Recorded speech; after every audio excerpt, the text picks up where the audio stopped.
Taurus, let's go ahead and jump into your reading. If you want a personal, check out the information listed in the description. All that will be below, and let's jump in. Taurus, Sun, Moon, Rising, and Venus placements. What's going on with them? All right, Taurus, we got the Death card and the Seven of Wands in reverse. So Taurus, things are changing around you. And when I say changing, I think that the climate, the energy, like you can almost feel it in the air, right? And when I say change, there could be circumstances that are kind of forcing you into new ways of doing things and seeing things, especially with the Seven of Wands in reverse. It's like you're starting to feel like certain things are not worth the fight, or certain things are not worth the challenge. And in you accepting that certain relationships, certain arguments or points that you feel like you have to prove don't necessarily need to be proved anymore, is you growing, is you elevating. Because a lot of you have been too consumed with a certain challenge, with a love interest, with a friendship gone sour, to a point to where it has been taken away from you, and it has been killing your performance, has been killing your ability to focus.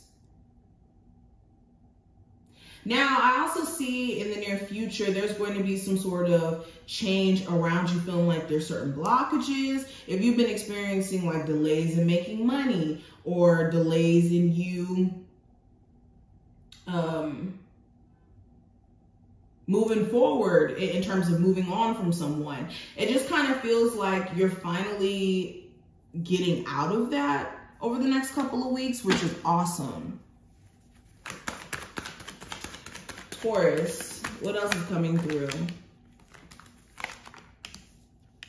I also see this energy of you and someone being cool again. This could be a family member who you had a brief falling out with, or a really close friend. I do see things getting better between you two. Somebody may take the initiative and apologize.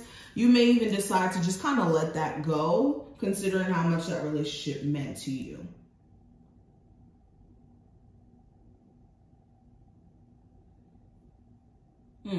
I also have the Magician, the Hierophant in reverse, and the Judgment card. You could be seeing somebody's manipulative ways. You could see how you may have been manipulated to do certain things or to say certain things, and now you wish you could go back and maybe take those things back. Or with the Magician card in reverse, you could be seeing how somebody has been blocking you from actually manifesting what is for you. And you could be regretting the fact that you let certain things drag on for so long. Like this could have been you being extremely focused on an ex, and you being so caught up in what your ex is doing, and them living their best life, and them dating this person and them dating that person, to a point to where it's like it's stopping your ability to focus on what you deserve and what's trying to come into your life. So it just feels like things are really changing. You're starting to see things from a different point of view, because it's getting kind of redundant how certain things have been challenging you, especially with the Hierophant in reverse. This may have been somebody who you had a very unconventional relationship with, where you guys may have been like not committed, or this person was doing things that were more so along the lines of them doing whatever the hell they wanted to. Now, shifting gears for a second, some of my Taurus, you are considering whether or not going back to school is a thing for you. You could be thinking too hard about whether or not this is the right move for you. Spirit could be pushing you to do this, but the thinking that it's going to be too much money, or it's going to be too much just in general, or maybe you're going to have an issue with manifesting the right job. All these doubts could be keeping you from actually making the real money you're supposed to be making, or being where you need to be.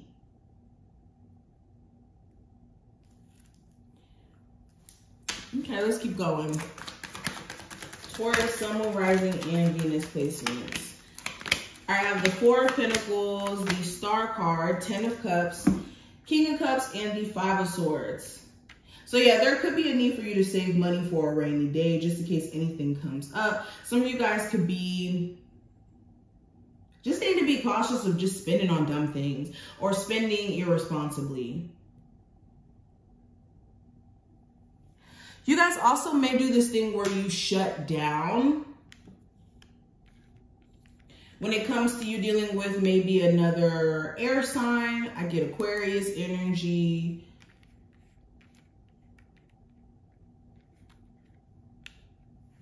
Earth sign. I think I just said earth sign, or maybe I said air. Anywho, I see you guys shutting down when it comes to a family situation, because it feels like this person's done some very unspeakable things that you will never be able to forgive them for. And let's be honest, vice versa for some of you, things have just transpired in this relationship that has traumatized you and this person as well. I also see, if it's not a person you have a child with, this seems like a family member where you're realizing that you can't all the way forgive them for certain things that they put you through, whether that's like not supporting you, not being there to help you in certain ways. There could be certain traumas that you're now starting to see is a direct correlation of what you've experienced in your family.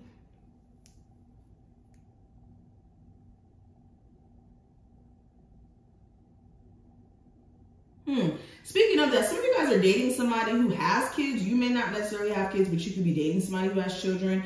And you could be psyching yourself out and thinking that they're doing dirt or that they're up to something. This could also be vice versa. Your person could be dating you and thinking that you're up to something. They could be needing some sort of reassurance that that's not necessarily the case. All right, Taurus. What are the messages coming through for my Taurus, Sun, Moon, Rising, and Venus placements? All right, embracing sensuality as a union. Interesting. So this is finding, how do I put this into like a PG-13 way of saying it? Because I almost went like overboard with what I was about to say. This is understanding that you first have to tap into your own sense of sensuality and being in tune with that on your own before you can really come into union with someone else. All right. It's kind of like, dang, I was about to go into some stuff. I feel like I have to really watch what I say. It's kind of like when it comes to knowing yourself sexually. You can't expect somebody else to know you sexually if you don't even know yourself. So there's a need for you to get an understanding of yourself before you can be with someone else. And it's understanding that sensuality is beyond just the physical, but also spiritual. This is also releasing ideas of shame or even having a low self-image or low self-esteem. Okay, you gotta love on yourself hard before somebody else can love on you the right way. Only you know how to be loved and how you want to be loved. And I also have seeking healing water. So this is taking yourself out to the beach, taking you a spiritual bath if needed during this time frame. Okay, especially if you feel overwhelmed energy-wise, it may be due for a spiritual bath. Also, when we're talking about water, we're talking about emotions. So this is allowing yourself to cry, let it out if you need to. Okay, letting it out if you feel compelled to. I also have confronting inner demons. So is there certain things that you guys are just kind of putting to the back burner in terms of thoughts, experiences, negativity? This is also you needing to gain control over the dark aspects of our personality, understanding that every person has a shadow side. I don't care how perfect you think you are, okay? Everybody has a shadow side. This is also understanding where your anger, sadness, heavy emotions that you have come from. What is the source of this during the next couple of weeks? But these are just some of the messages that I see. I hope that this was helpful. If it was, definitely thumbs up the video and subscribe so you never miss a beat. And I will see you later, Taurus.